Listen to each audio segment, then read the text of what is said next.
One of the most important experiences for ADHDers all over the globe is the night of our 18th birthday, when the ADHD fairy arrives and takes away our ADHD as we blossom into adulthood.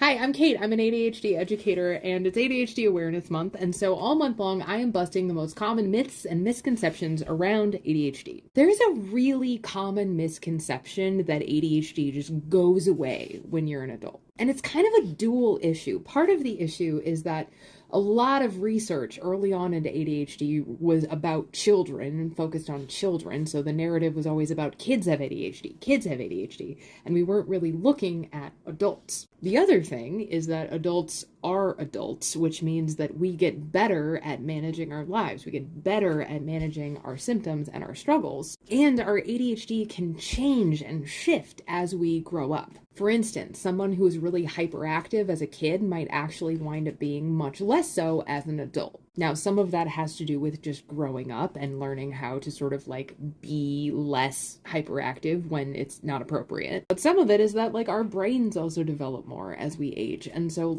you may actually develop skills and abilities that you didn't necessarily have before as a kid. But it's frustrating to talk about because when we talk about ADHD, a lot of times we talk about people whose ADHD goes away in adulthood. But what is actually happening is that we're talking about the prevalence and severity of ADHD traits. So you might still have ADHD traits, but because you've grown up, because you've matured, because you've learned how to build systems and structures that work for you, because you are not struggling in those areas, you may no longer meet the diagnostic criteria for ADHD, but it doesn't necessarily mean that your ADHD went away. It's that your symptoms stopped being as impairing as they were before. And for some people, like me, your symptoms can worsen as they age. They can change a lot, especially if you get pregnant or you're going through menopause or perimenopause.